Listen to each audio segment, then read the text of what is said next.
Café allongé, longo, long black, americano, il existe de nombreux termes pour décrire des boissons de café long, mais quelles sont les différences et surtout qu'est-ce que ça signifie? On est parti à votre rencontre pour voir si vous en saviez un peu plus et surtout si vous en consommiez. Non. Oui, moi j'aime bien quand il est fort, je préfère qu'il soit un peu lent. Bon, les cafés longs, ils sont quand même assez... Enfin, après ils sont longs, ils sont pas trop forts. Là, je confonds peut-être café long et café allongé. Bon, déjà, revenons au grand classique, le café allongé. Pour le préparer, est-ce que vous avez déjà appuyé 2 fois sur ce bouton? Bah 2 fois, oui. Je me fais 2 doses qui soient vraiment longs. En d'autres termes, ça veut dire que vous laissez couler votre café plus longtemps en utilisant la même dosette, capsule ou galette de café.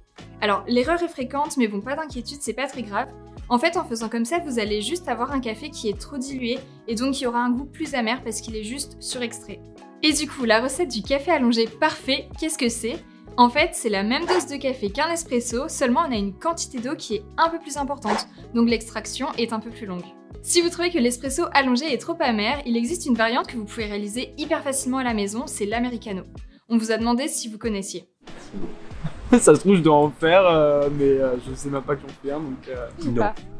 C'est des grands cafés.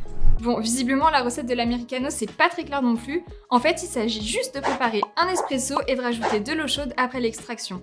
De cette manière, on va vraiment respecter l'extraction de l'espresso sans ajouter d'amertume. C'est pour ça que dans les coffee shops ou dans les restaurants, on vous propose un petit pichet d'eau chaude pour que vous puissiez rallonger votre boisson selon votre préférence. Et d'ailleurs, vous saviez qu'un café allongé est plus chargé en caféine qu'un espresso ? Et oui, plus votre café est au contact de l'eau pendant l'extraction, plus il sera fort en caféine. Et si vous voulez vraiment faire le plein de caféine, en toute logique, il faudra opter pour un café filtre.